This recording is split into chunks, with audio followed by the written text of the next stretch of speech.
Hello student welcome to पाठशाला। आज तुम्हारे नवम मान श्रेणी समाज विज्ञान जो इतिहास खंड आछे सेटुर प्रथम जो चैप्टार भारतवर्षल यूरोपीय आगमन से चैप्टार आलोचना करिम और तुम्हारे ये चैप्टार जिखिनि अनुशीलनी कुएशन आछे मैं धुनियाके तुम्हारे कारण लिखि आनिছো जाते लिखिले 1 मार्कर कम नोपोৱা।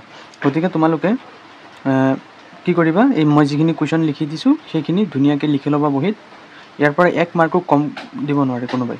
प्रथमते चोৱা अनुशीलनीर प्रथम कुएशन कि आछे जे भारत और पाश्चात्यर मजर सागरीय पथ आविष्कार কৰা प्रथम पर्तुगीज नाविकजन कोन तेও केতিয়া और भारतर कोत पोन प्रथमे उपस्थित হৈছিল। यार उत्तरটো चोৱা भारत और पाश्चात्यर मजर सागरीय पथ आविष्कार কৰা प्रथम पर्तुगीज नाविकजन আছিল ভাস্কো ডা গামা। তেও 1498 খ্ৰীষ্টাব্দত दक्षिण भारतर कालिकट बंदरत उपस्थित হৈছিল।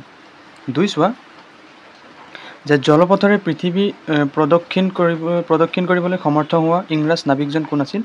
उत्तर জলপথৰে পৃথিৱী প্ৰদক্ষিণ কৰিবলৈ সমৰ্থ হোৱা ইংৰাজ নাবিকজন আছিল ফ্ৰান্সিছ ব্ৰেক। নেক্সট চোৱা ভাৰতভূমিত পোনপ্ৰথমে কোন ইংৰাজ নাবিকে অনুমতি পত্ৰ লৈ কেতিয়া প্ৰৱেশ কৰিছিল। उत्तर 1599 খ্ৰীষ্টাব্দত জন মিল্ডেন হল নামৰ ইংৰাজ নাবিকে অনুমতি পত্ৰ লৈ প্ৰৱেশ কৰিছিল। নেক্সট চোৱা 4 যে ইংলিছ ইষ্ট ইণ্ডিয়া কোম্পানী কেতিয়া ক'ত গঠন হৈছিল। उत्तर 1600 খ্ৰীষ্টাব্দত লণ্ডনত গঠন হৈছিল। नेक्स्ट हुआ 5 नम्बर जे ईस्ट इंडिया कोम्पानीर भारतत थितापि लोৱাৰ দুটা উদ্দেশ্য লিখা। उत्तर দুটা উদ্দেশ্য হল বেহা বেপাৰ কৰা আৰু এটা হল ৰাজ্য বিস্তাৰ কৰা। 6 চোৱা ইংৰাজৰ প্ৰথম বাণিজ্য কেন্দ্ৰটো ভাৰতৰ ক'ত কেতিয়া স্থাপিত হৈছিল। उत्तर ইংৰাজৰ প্ৰথম বাণিজ্য কেন্দ্ৰটো ভাৰতৰ মছলিপট্টমত 1611 খ্ৰীষ্টাব্দত স্থাপিত হৈছিল। নেক্সট চোৱা 7 নম্বৰ যে ফৰ্ট উইলিয়াম কি। उत्तर ইংলেণ্ডৰ ৰজা তৃতীয় উইলিয়ামৰ সন্মানাৰ্থে কলিকতা বাণিজ্য কেন্দ্ৰটোৰ নাম কি ৰখা হৈছিল। Fort William. 8 নম্বৰ কুৱেশ্যন চোৱা যে পৰাধীন ভাৰতৰ ব্ৰিটিছ শাসনৰ সময়ছোৱাক কোন দুটা মূল ভাগত ভগাব পাৰি সময় উল্লেখ কৰি লিখা। उत्तर পৰাধীন ভাৰতৰ ব্ৰিটিছ শাসনৰ সময়ছোৱাক দুটা মূল ভাগত ভগাব পাৰি। প্ৰথমটো হৈছে মোগল সাম্ৰাজ্যৰ পতনৰ পৰা আৰম্ভ কৰি 1857 খ্ৰীষ্টাব্দৰ চিপাহী বিদ্ৰোহলৈকে আৰু দ্বিতীয়টো হৈছে 1858 খ্ৰীষ্টাব্দৰ পৰা 1947 খ্ৰীষ্টাব্দত ভাৰতীয়ৰ হাতত ক্ষমতা হস্তান্তৰলৈকে। 9 নম্বৰ কুৱেশ্যন চোৱা যে ভাৰত চৰকাৰ আইন কোনে কেতিয়া কি উদ্দেশ্যত প্ৰণয়ন কৰিছিল। उत्तर চোৱা ব্ৰিটিছ সংসদে 1858 খ্ৰীষ্টাব্দৰ 2 আগষ্ট তাৰিখে ভাৰত চৰকাৰ আইন প্ৰণয়ন কৰিছিল। ভাৰত চৰকাৰ আইনে ইংলেণ্ডৰ চৰকাৰক পোনপটীয়াকৈ ভাৰত শাসন কৰাৰ ক্ষমতা দিছিল। 8 চোৱা যে ভাৰতীয় পৰিষদ আইন কেতিয়া আৰু কি উদ্দেশ্যত প্ৰণয়ন কৰা হৈছিল। उत्तर ভাৰতীয় পৰিষদ আইন 1861 খ্ৰীষ্টাব্দত ব্ৰিটিছ সংসদে ভাৰতীয় পৰিষদ আইন নামৰ এখন আইন প্ৰণয়ন কৰিছিল। এই আইনখনৰ উদ্দেশ্য আছিল যে আধুনিক প্ৰশাসন ব্যৱস্থাটোৰ সৈতে শিক্ষিত ভাৰতীয়ক চিনাকি কৰাই দিয়া।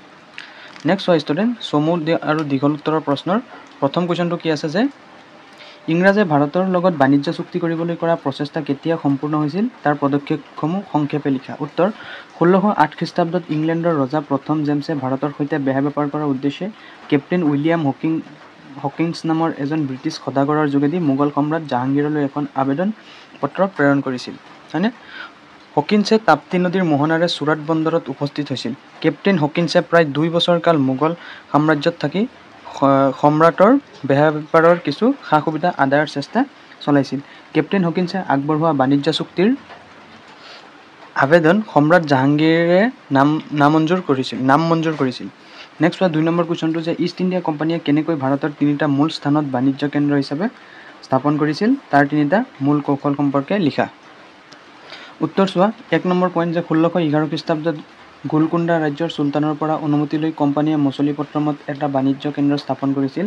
2 চোৱা যে ইংলেণ্ডৰ ৰজা দ্বিতীয় চাৰ্লছে পৰ্তুগীজ ৰাজকন্যা কেথৰিনক বিয়া কৰাই যৌতুক হিচাপে বোম্বাই চহৰ লাভ কৰিছিল। 3 নম্বৰ চোৱা যে জব চাৰ্নক নামৰ কোম্পানীৰ এজন বিষয়াই বংগৰ নবাবৰ লগত কৰা এখন চুক্তিৰ যোগেদি বছৰি 1200 টকাৰ খাজানাৰ বিনিময়ত কালীঘাট খুটানুটি আৰু গোবিন্দপুৰ নামৰ 3খন গাঁৱৰ জমিদাৰী স্বত্ব কোম্পানীয়ে লাভ কৰি ইয়াত এটা বাণিজ্য কেন্দ্ৰ আৰম্ভ কৰিছিল।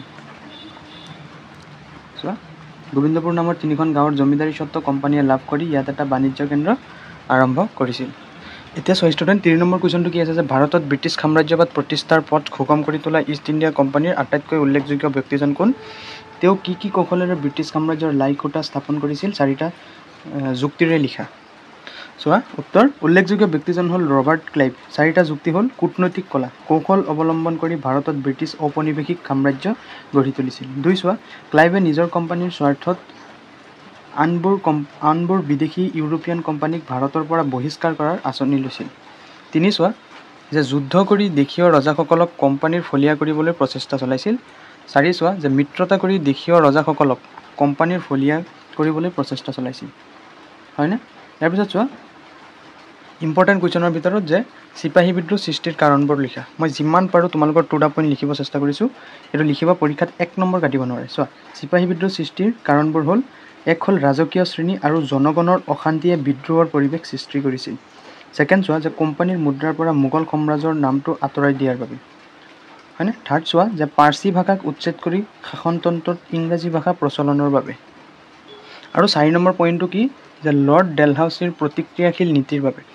এতিয়া চোৱা ষ্টুডেণ্ট 5 নম্বৰ কুৱেশ্যনটো যে চিপাহী বিদ্ৰোহৰ 4টা উল্লেখযোগ্য ফলাফল লিখিব দিছে। আগৰটো আছিলে তোমাৰ কাৰণ, এতিয়া হ'ল ফলাফল। 2টা কুৱেশ্যন ইম্পৰ্টেণ্ট আছে। চোৱা উত্তৰ, চিপাহী বিদ্ৰোহৰ 4টা উল্লেখযোগ্য ফলাফল হ'ল যে ইংলেণ্ডবাসীৰ মনত ইংলিছ ইষ্ট ইণ্ডিয়া কোম্পানীৰ প্ৰতি তীব্ৰ বিতৃষ্ণাৰ ভাৱ সৃষ্টি কৰিছিল। ছেকেণ্ড চোৱা যে ভাৰতীয়ৰ মনত গঢ়ি উঠা গভীৰ আস্থাহীনতা মনোভাৱৰ বাবে ইংলেণ্ডবাসীক চিন্তিত কৰি তুলিছিল। থাৰ্ড চোৱা যে ভৱিষ্যতে চিপাহী বিদ্ৰোহৰ নিচিনা ভয়ানক পৰিস্থিতি যাতে নহয় তাৰ প্ৰতি লক্ষ্য ৰাখি ব্ৰিটিছ চৰকাৰ ভাৰতবৰ্ষৰ শাসন ব্যৱস্থাটোৰ ওপৰত একাণপতীয়াকৈ মনোযোগ দিবলৈ বাধ্য হৈছিল। ইয়াৰ পিছত চোৱা ষ্টুডেণ্ট 4 নম্বৰ কুৱেশ্যনটো যে 4 নম্বৰ পইণ্টটো যে চিপাহী বিদ্ৰোহৰ পিছত ভাৰতবৰ্ষত এক জাতীয় চেতনাৰ জাগ্ৰত হৈছিল। এতিয়া চোৱা 6 নম্বৰ কুৱেশ্যন যে ভাৰত চৰকাৰ আইনৰ জৰিয়তে হোৱা 4টা প্ৰশাসনীয় পৰিৱৰ্তন উল্লেখ কৰা। উত্তৰ, 4টা প্ৰশাসনীয় পৰিৱৰ্তন আছিল যে প্ৰথমটো আছিল নতুন প্ৰশাসনতন্ত্ৰ গঢ়ি উঠিছিল। নতুন প্ৰশাসনতন্ত্ৰত ভাৰতীয়সকলক অংশগ্ৰহণ কৰাৰ অধিকাৰ দিয়া নহৈছিল।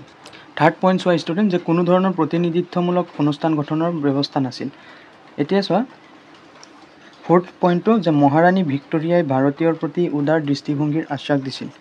এতিয়া চোৱা ষ্টুডেণ্ট আমি 7 নম্বৰ কুৱেশ্যনটো আলোচনা কৰিম যে লৰ্ড কেনিঙৰ 2টা প্ৰধান সংস্কাৰৰ বিষয়ে লিখিব দিছে। উত্তৰ, 2টা প্ৰধান সংস্কাৰ হ'ল স্বত্ববিলোপ নীতি পৰিহাৰ কৰিছিল।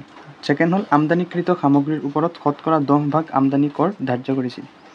এতিয়া চোৱা 8 নম্বৰ কুৱেশ্যন যে ভাৰতীয় পৰিষদ আইনৰ 2টা গুণ আৰু 2টা দোষ লিখিব দিছে আমাক।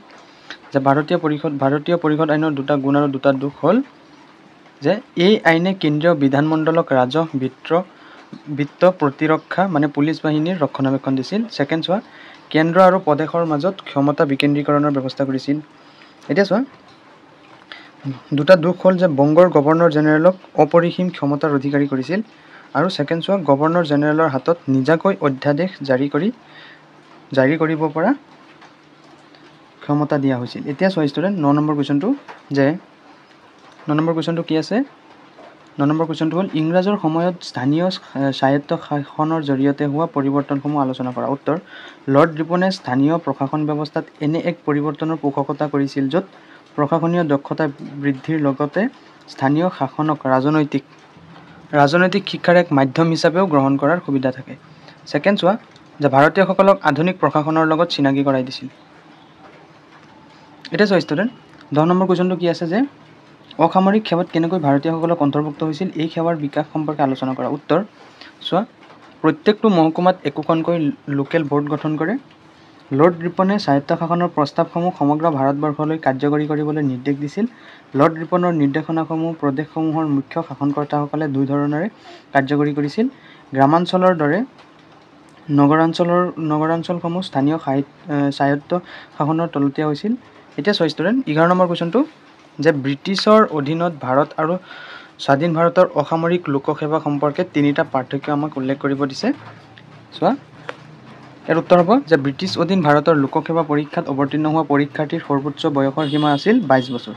কিন্তু স্বাধীন ভাৰতৰ পৰীক্ষাত অৱতীৰ্ণ হোৱা পৰীক্ষাৰ্থীৰ সৰ্বনিম্ন বয়সৰ সীমা হৈ গৈছিল 21 বছৰ।